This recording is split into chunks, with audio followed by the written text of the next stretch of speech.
Welcome to Northwest Church Online. Thank you so much for tuning in. As you watch the message today, you can access the notes and follow along in the link in the description. Thank you again for joining us. Let's jump into the message. But I want you to turn with me to Luke chapter 15 as we start a new series called Priorities. Now today, I want you to lean in for a moment. I know you're trying to find the Gospel of Luke, but go to the New Testament. That's a good starting point. But this is going to be a great series. This is going to be a series, it's going to really be focusing on you. And I don't want this to sound like an oxymoron here, but I really believe the best way to focus on you is by focusing on other people. And the best gift that you can give to your spouse, to your parents, to your children, to those that you love the most is a healthy you. I said it's the best gift that you can give to those you love the most is a healthy you. So in this series, I'm going to be talking about your finances. I'm going to be talking about your emotional health. I'm going to be talking a lot about your spiritual health. I'm going to spend a lot of time talking about your relational health, people who you hang out with, and what healthy relationships look like and what unhealthy relationships, because that's part of our problem right there. We just got the wrong people in our lives. Now, some people we're just kind of stuck with. We'll talk about a little bit about. Don't be looking to your neighbors this morning. Y'all going to mess me up this morning. I don't have time to counsel all afternoon. But it's just going to be great. And today is about focusing on other people. And I thought, what better way to start this series by start talking about a healthy you begins with focusing on other people. But I want to begin with the story. So most of you know our story. We now have what they call a blended family. I don't know exactly what that means, but we have a blended family now. And so Nate would tell you the best thing about a blended family is that we no longer have to eat Cracker Barrel out of the box for Thanksgiving. He will tell you that's the greatest benefit of our blended family. So we thought it would be a great idea this summer that we all go on a family vacation, our very first family vacation together, and it was good for the most part. All of it was really good. No fights or anything like that. And we went, and everybody who went came back, which is always a win. And it was really good. And so the last night was kind of chaotic because we were wanting to get in bed early, but a couple of our blended families wanted to ride roller coasters until really, really late. So we were really late getting back to our room, and then we had to leave the next morning. So it's like 1 a.m., and I'm old, meaning I go to bed early because I get up early, and I'm already stressed out because it's 1 a.m., and I got to leave at 5 a.m., so I'm putting two to two together. 4 hours sleep's not a lot of sleep. Christy is really grumpy when she doesn't get at least 12 hours of sleep, so I already knew the next day was going to be a really tough day for all of us. You know, if Joe's grumpy, Christy's grumpy, we got issues, okay? And so anyway, it was packing, and I'm a very organized person. And so I pack all of my stuff in certain little bags, and I got everything that's where it's supposed to be. So I have this one bag, and I have my cords, my technology, and my AirPods. All that stuff goes into my I have a little black zip-up bag, and I have it. It's just all right there together. And I recognized when I was packing my bag that I could not find my AirPods. And so I went scrambling. And remember, it's 1 a.m. I'm tired, thinking I got to get up in 4 hours. And I'm searching the room. And I just go on this crazy search. And I don't lose things, okay? I don't. Christy does, okay, all the time. Nathan loses things and never finds them, like ever, like they're lost forever. And so anyway, I don't lose things. And so I was kind of like, I couldn't figure that out. And I was tracing my steps, and I went into the kitchen where all my workout stuff was. So I looked at all there. I went in there twice to look for it. And finally I thought, well, maybe I left it out in the gym place there at the hotel. So I went downstairs, the lobby people, they didn't have a key to get in the gym, which is really weird. And I was trying to help them, like it would be good if y'all had a key in case this happened to me anyway. So I got past all that, and finally they got me in contact with the security people. So this was a big deal, okay? It's just a big deal. And I got the security guy. He takes me to the back way down to the gym, like elevator and places nobody else can go. And I'm just like a little freaked out thinking he might kill me and nobody would ever know. But anyway, I'm going down there and I open up the gym and I look all through the gym, look everywhere I was, and I could not find those AirPods anywhere. And I came back up to the room and I'm just frustrated. I don't yell and throw things or anything like that, but I'm just frustrated, because I can't find these AirPods. And finally I thought, well, I'm going to go back into that kitchen one more time and I'm going to look in the same place. Y'all ever do that? You go back to the same place. place over and over and over and over. So I go back in there and I look around, and this time instead of just looking, I stuck my hand in the corner. And when I did, guess what I found? My AirPods. And I was really excited about it. I came in and I thought it was Christmas morning. I said, look, baby, I found my AirPods. And she said, well, good. And then we can have peace in our room now. And he said, well, what's the big deal about that? Why did I stress out over finding a pair of AirPods? Well, one, they were $99. And that's a lot of money, so I don't want to throw away money. And number two, most importantly, I don't lose things. And so there's a lot of pride at stake here. And maybe this might be the most important one. Christy and Nate would have never, ever let me live that down as much complaining I do about trying to help them keep up with their stuff. And so I had to find them. Here's the moral of the story. We only place a priority on searching for things we lose that have value. If they do not have value, we place no importance on searching for them. There are some things, how many would raise your hand, say, I lose things, and some things it just doesn't matter. Have you ever said that to you? Well, that just doesn't matter, so we're not going to spend the time, the energy, and the stress over looking for things that have no value. But other things, we will do whatever's necessary until we find them. Well, in our story today, we will discover the priority of reaching lost people. So for some of you, what does that look like? Lost people are people who have not made a decision to follow Christ. When I say lost people, I'm talking about spiritually lost people. Jesus in the Gospels placed a great priority on reaching this particular group of people. It was his life's mission. John chapter 3, verse 17 said that God sent. That word sent, it means to order one to go to a place appointed. He sent his son into the world, not to judge the world, but to what? Save the world through him. The word save, the Greek word is sozo. It's S-O-Z-O, sozo. And it means to deliver out of danger into safety. How many this morning would raise your hand and say, I am thankful that Christ delivered me out of danger, come on, and he put me in a safe place. Well, Jesus, as he often did, told stories, parables, to illustrate a spiritual truth. Luke chapter 15, there is a series of 3 consecutive stories that Jesus tells. One is the story of a lost sheep. 2 is the story of a lost coin. And number 3 is the story of a lost son. And they all have something in common, and that is that Jesus is illustrating when something is lost of value, you search for it until you find it. Are you guys ready for this? This is going to be a good word today.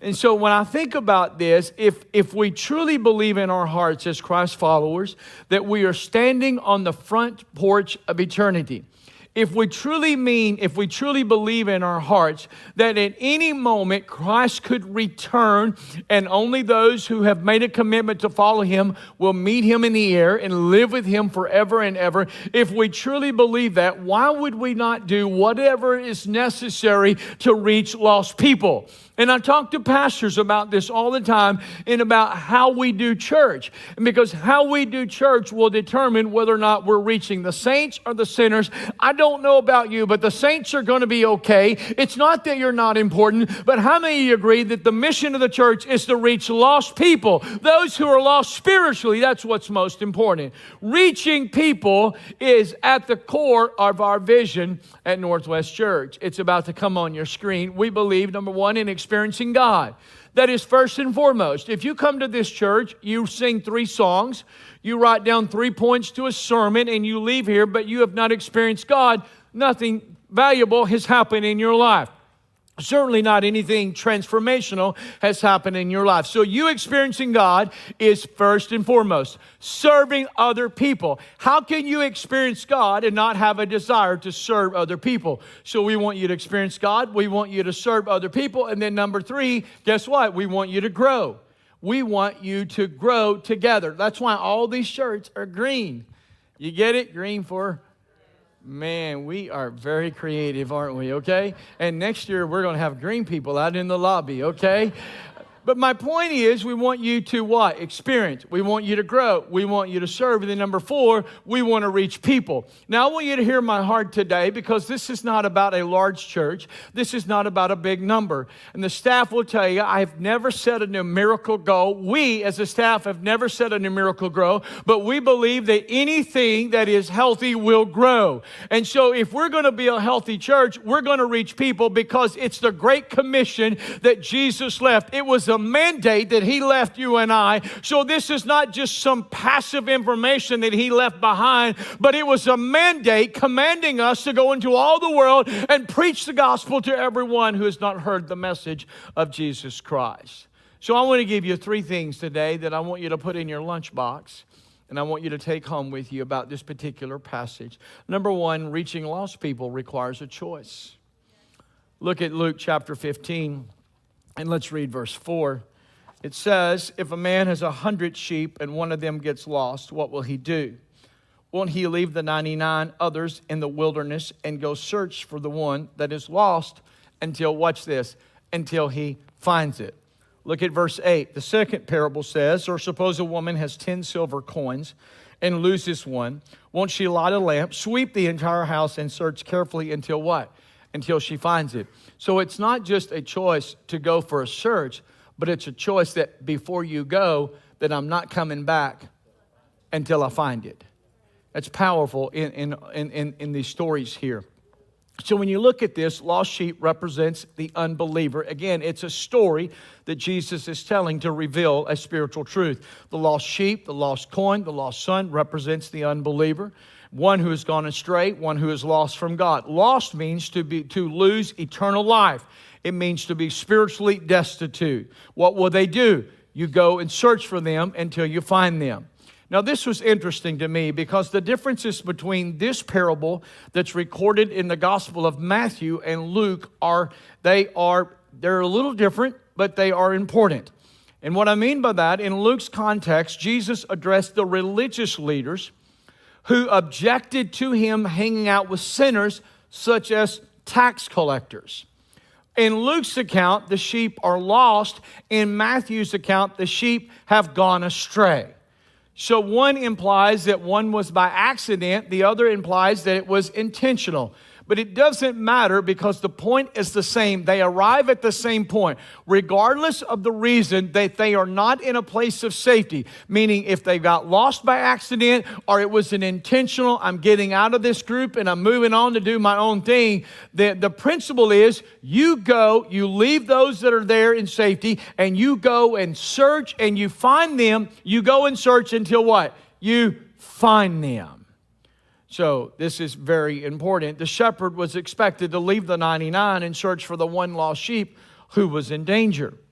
Now, think about it. When a lost sheep is lost, it's often overcome with a paralyzing fear, to the point that it doesn't have the ability to move. So the lost sheep just stands there. It's defenseless, it's motionless, and will bleat out loudly until help arrives. Now, the shepherd would count his flock, I want you to catch this, in the evening time before leading them into the fold. So just before dark, he would count all of his sheep. So the discovery of this lost sheep most likely would have been at night, meaning the shepherd would have to search in darkness. Both owners in these parables determined that was lost was worth the search. The woman changed the entire atmosphere of her home. She lit a candle. Now, you read over that and think that's not significant, but in these particular days, homes were small. Most of the homes did not have windows in them. The doors were very short and narrow, meaning you would have to duck down in order to get into the house. So she lit a candle, so she wanted to see every square inch of that house, because, again, her intent was, I'm going to search until I find it. I'm not just going to look for it, but I'm going to search for it until I find it.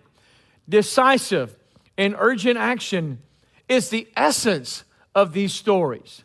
These stories should challenge and encourage all of us to take the light of the gospel into a dark, crazy, off of the wheels world and search for lost people. And lost people can only be found through active and intentional involvement.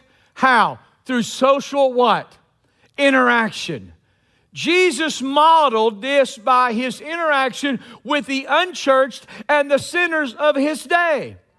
So let's choose. Let's make a decision to engage in search for the unchurched, for the dechurched, and those who need to be in church people. Let's reach people. Let's reach the hothead, the pothead, and even the butthead.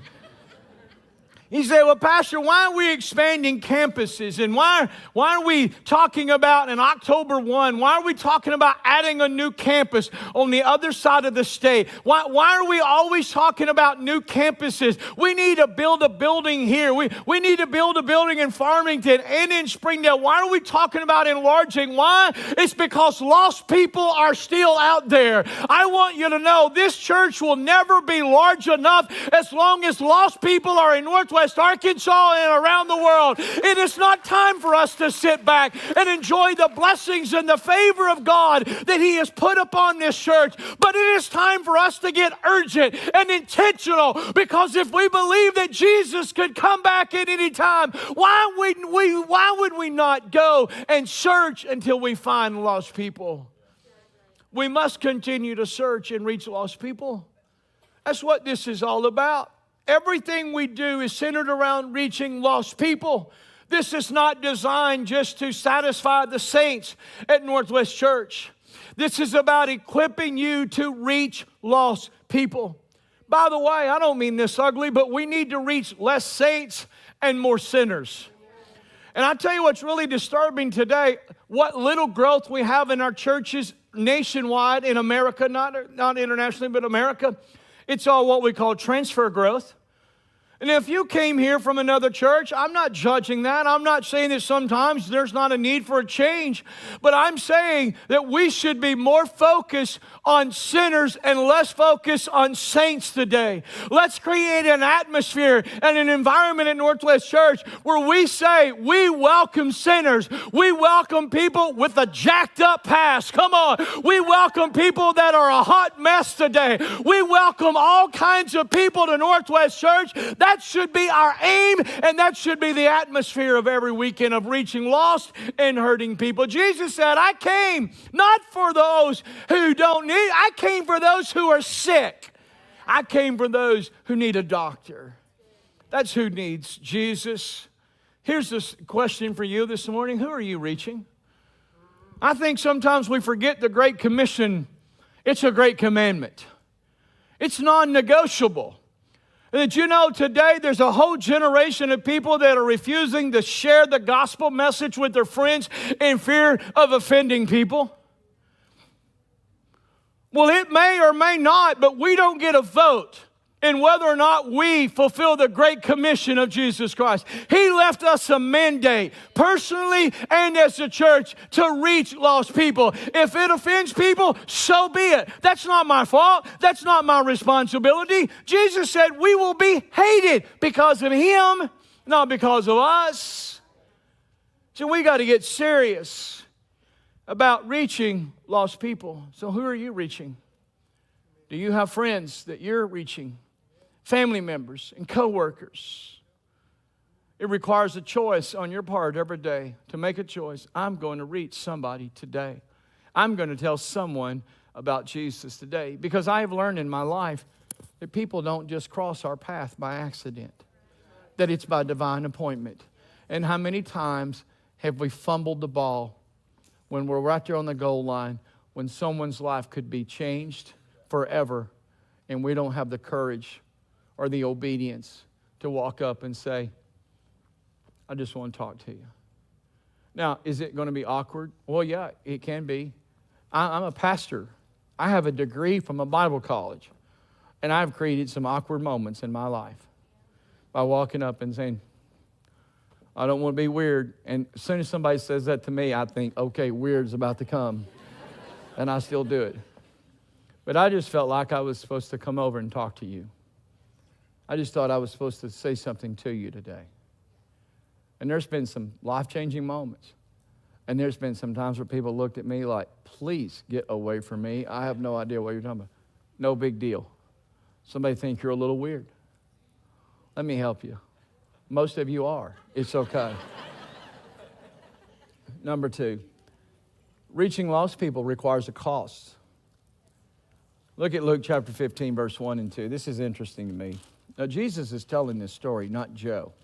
So don't send me an email, what I'm about to say.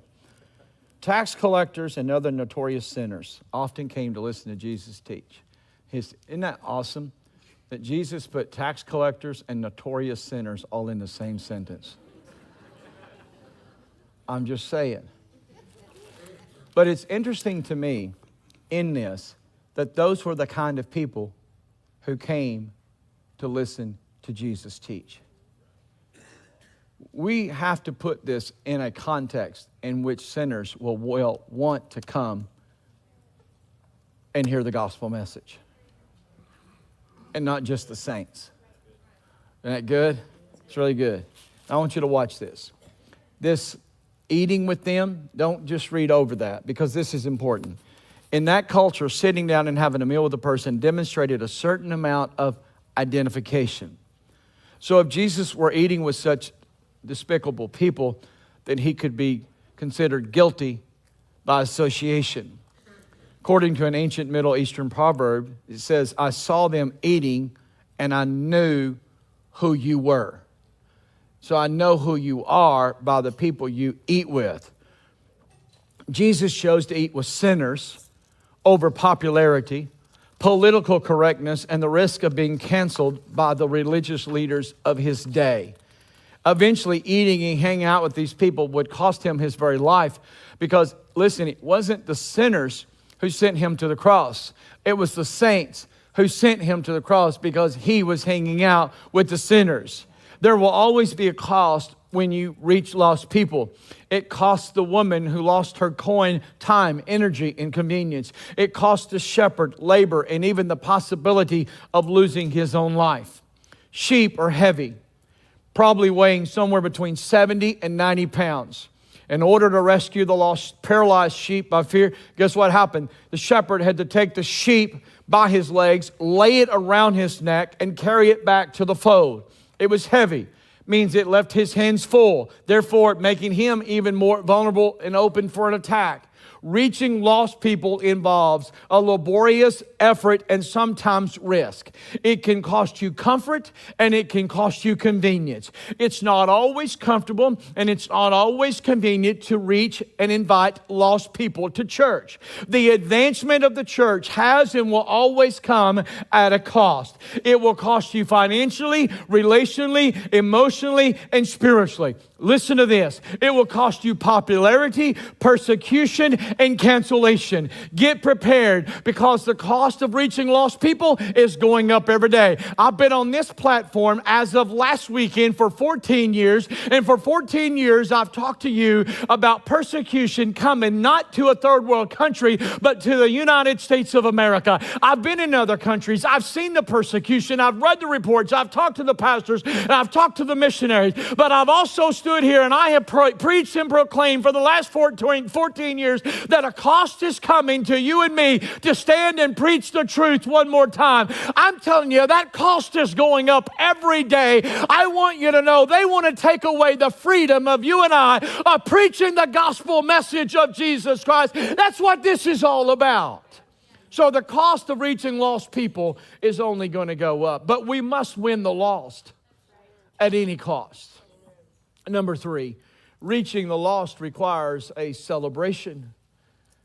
Look at verse 5. It says, when he found it, the shepherd, he joyfully carried it home on his shoulders. I'm going to talk more about that in a moment. When he arrives, he will call together his friends and saying, rejoice with me. I want you to underline that, rejoice with me. I want you to highlight that or write that down. And here's what it means in the original language. It means mutually participate in joy. In short, write down community celebration. So I want you to notice this. In all 3 of these parables, this is interesting because there's a theme here. When the shepherd found the lost sheep, he didn't celebrate alone. He said, no, we are going to celebrate together. Come and celebrate. Why? The sheep was lost, now it's found. We're going to celebrate. The lady who lost her coin, she did not celebrate alone. She said, I've lost my coin, but now I'm found it. Let's have a community celebration. The lost son, when he returned home, the prodigal son, when he returned home, the father said, I'm not going to celebrate just me and my lost son. We're going to throw a big party. We're going to invite all of our friends over, and we're going to celebrate together. Reaching the lost requires a celebration. The owner of the sheep and the coin, they did not celebrate. This was a community celebration. Now I want you to visualize this with me. I don't have time to unpack all three of these, but I want to take this piece about the lost sheep. I want to show you how this was done. Many people lived in the community, meaning they had communal flocks. So you might read this and go, man, it doesn't make sense to leave 99 in the wilderness alone and go look for the one. But because it was a communal, because it was a partnership, and meaning there was more than just one shepherd, the one shepherd who lost a sheep in his flock would leave his flock with other shepherds, and the other shepherds would return back home with all of the sheep, and then every night then each morning they would go back out, and they would come back, and they would give a report to the community.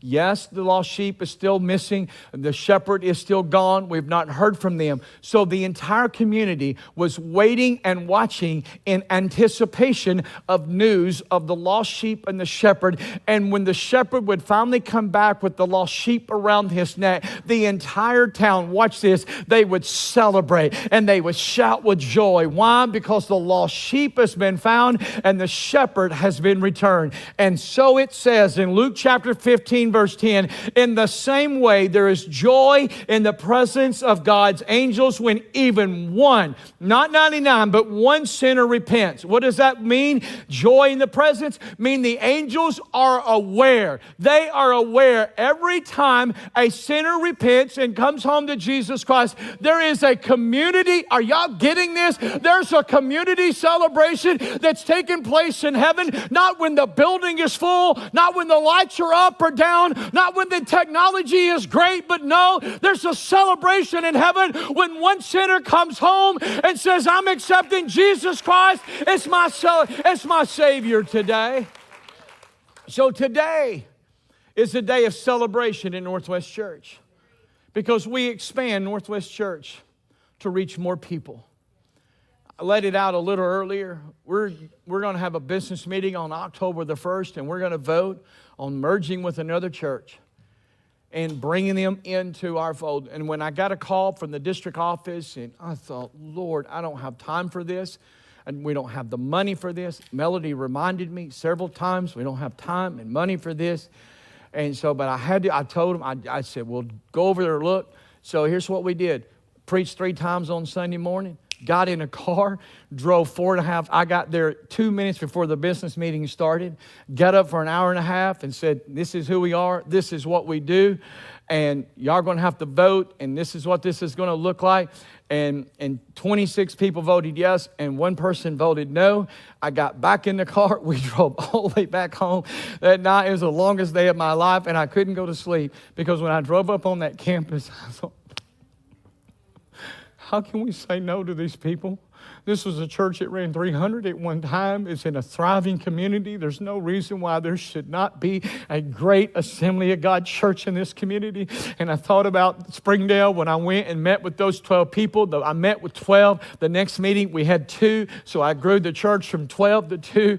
And I remember telling the board member, I said, listen, you're going to hear voices of kids running around today. And I want you to know Springdale and Farmington, since we have launched those campuses, almost 150 people have come to know Jesus Christ as their personal Savior.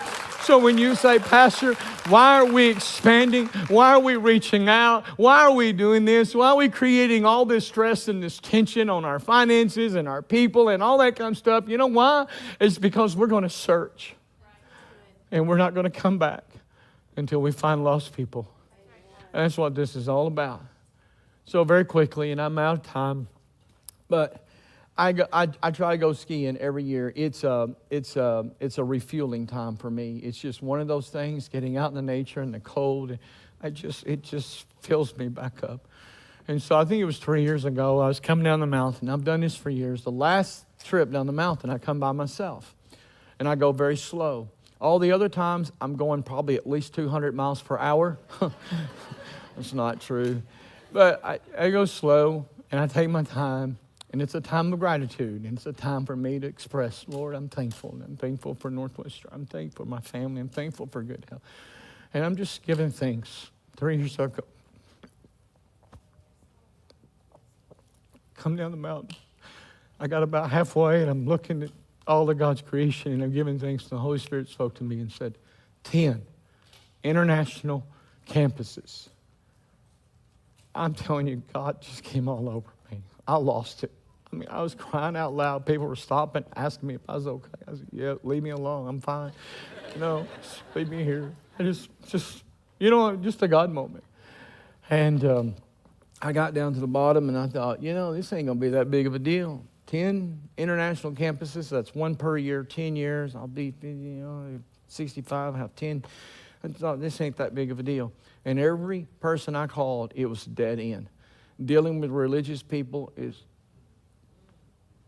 they put Jesus on the cross. That's all I'm going to say. And so everything was a dead end.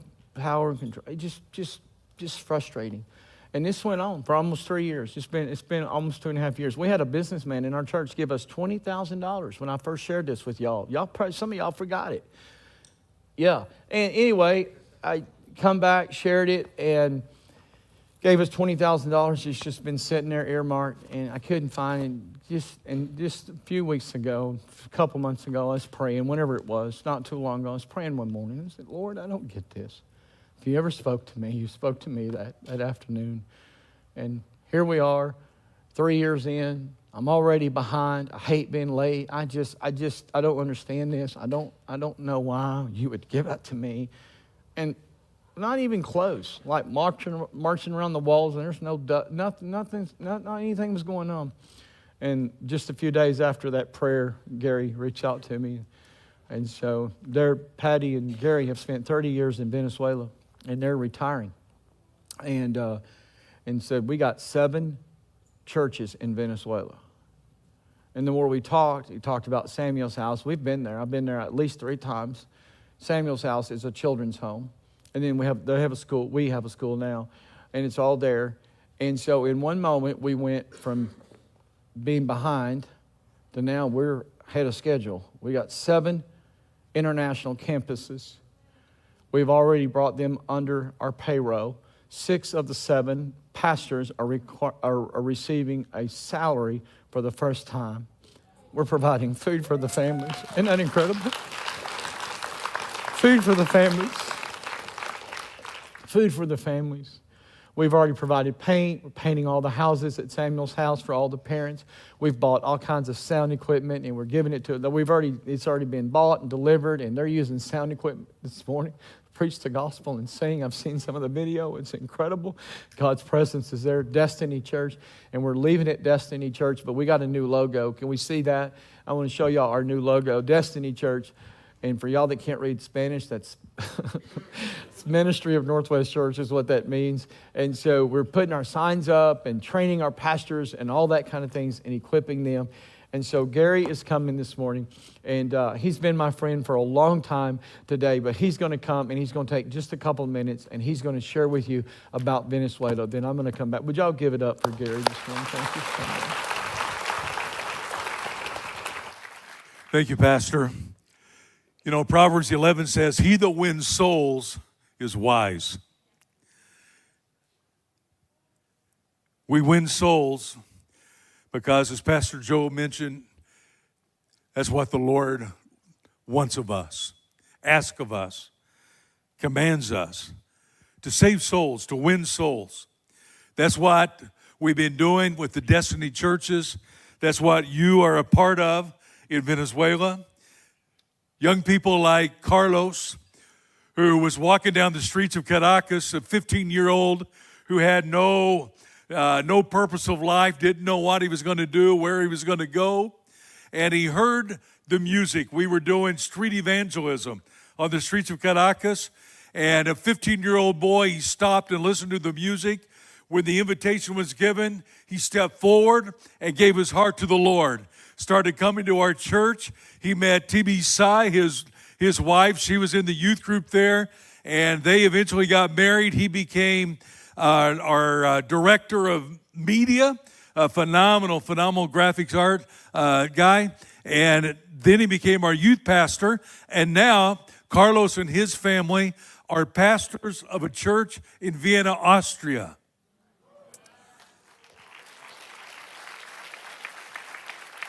Vienna is a strategic place because of the United Nations.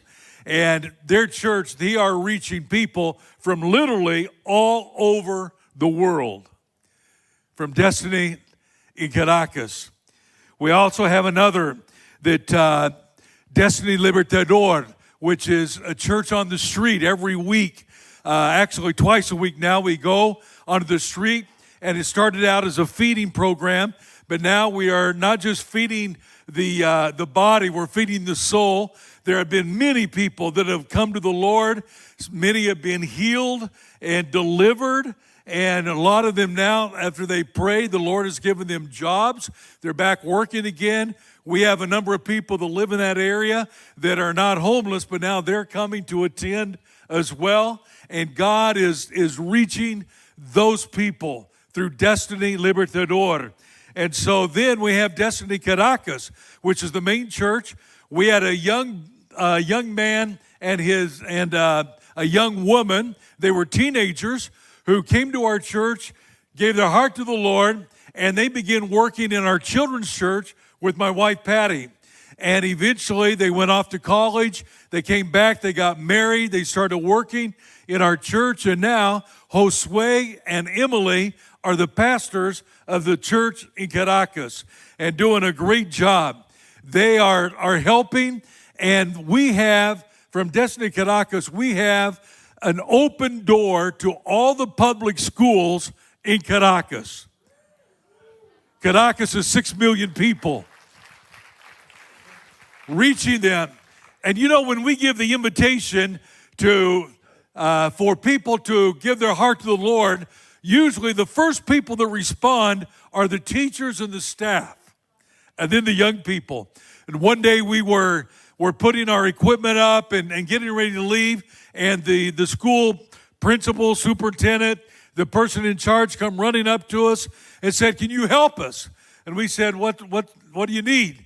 And they said, "We have 3 problems in our schools: drugs, sex, and witchcraft, and we don't know what to do. Can you come back on a consistent basis to help us reach the students in our school?" As a public school, we said, yes, we can. We've been able to go into many of those schools, and now we've seen a harvest of young people and even the staff that have given their heart to the Lord. A new couple came to the church in Caracas, and it was kind of weird because the lady came to the front and sat down, and the man, her husband, had their little boy and just walked back and forth in the back of the church. Had on shorts and a ball cap, carried their little boy back and forth. And later when I met them, he had moved there. He had several dentist offices. He was a dentist, had several different offices, clinics around, and his wife was a Christian. He wasn't. And she said, "I want to go to church." "Okay, you go to church, and I'll go with you to support you, and I'll just take care of Brian while you're doing your church thing." Destiny Caracas, all of our Destiny churches are involved in missions. That's evangelism and missions is the DNA. And we would take missions groups from our church into the jungle, the different parts of Venezuela. And we had a lady dentist in our church, and she invited him to come and help. And so on his first missions trip as a dentist to help reach the community that they were in, he gave his heart to the Lord.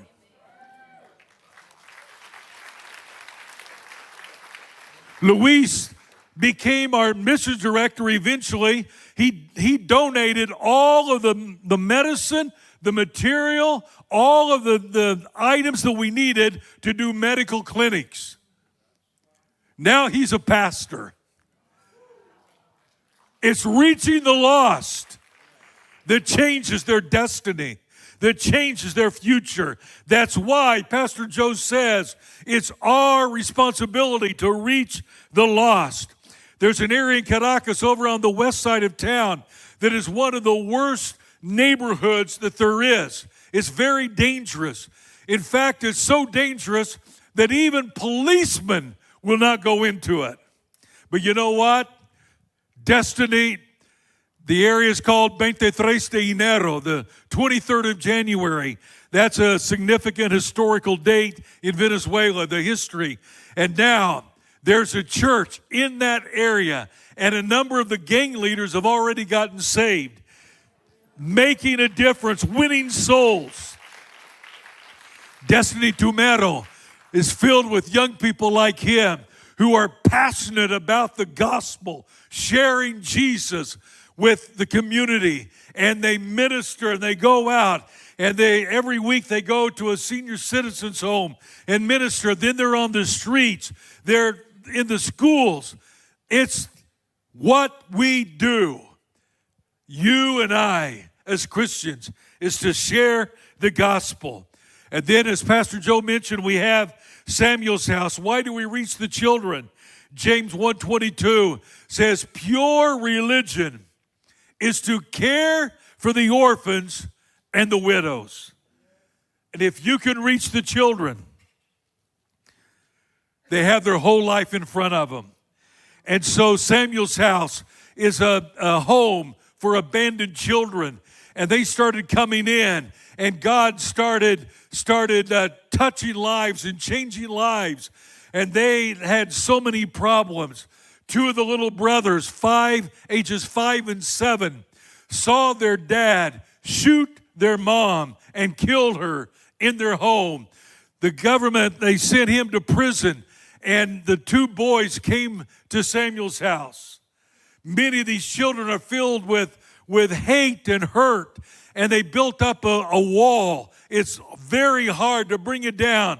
But little by little, with the love of Jesus, it begins to disintegrate. And it takes a while. Some of them, after they graduate, they leave. But eventually they write. And it's not uncommon for Patty and I to get a message or an email that said, Pastor Gary or Patricia, thank you for showing me the love of Jesus at Samuel's house. Thank you for what you did at Samuel's house. The impact that you will have through Samuel's house will be eternal. It will go beyond just young boys and girls in a children's home to impact the world. A few years ago, we sent 2 of our students from Samuel's house to Bible school in Argentina. One of them, Brian, now has graduated. He's gotten married, and he and his wife are youth pastors in Nicaragua. What good can come from a children's home? Brian showing the love of Jesus that he received now to the youth in Nicaragua. We have 2 more, actually 3 more, that are in Argentina now going to Bible school. This is Leomar and Esmeralda. And we had a Zoom meeting with them just a couple weeks ago. And they said, Pastor Gary, God is doing so much in our lives. We are called to missions. We want to be missionaries. Destiny, Samuel's house. It's about winning souls, as Pastor Joe's talked about today. Renee, who had a passion for cooking, now is studying to be in a culinary school there in Caracas to be a chef, doing a great job, and God is using him. Reaching children are important because we know that it doesn't end with the children, but they have a life to impact others and with their families. That's why the school now, with your help, we're able to get the school going again. This month, they'll be opening a school there on the premise of Samuel's house in that area to reach the community, Children from the community will come to the school, and those children have families and parents that we'll be able to show the love of Jesus to. As Pastor Joe, it's about reaching the lost with the love of Jesus. That's what it's about. Why is this so important? Because just as somebody shared Jesus with you, we need you to share Jesus with someone else. As someone planted the seed and produced a harvest in your life, now we plant seeds in the lives of these children and the churches to produce a harvest for the next generation. You not only reap what you sow, you reap more than you sow, and you reap after you sow.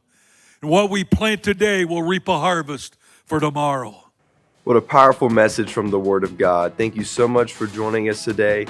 And today, if you want to make a decision to become a Christ follower, you can go to northwestchurch.tv, hit the Church Online tab, and send us a message. We want to connect with you. We want to pray with you and help you take those next steps in your walk with Christ. Also today, make sure if this message encouraged you to share this with your friends and family, because if it encouraged you, it'll likely encourage someone else. Again, thank you for joining us. We'll see you next week.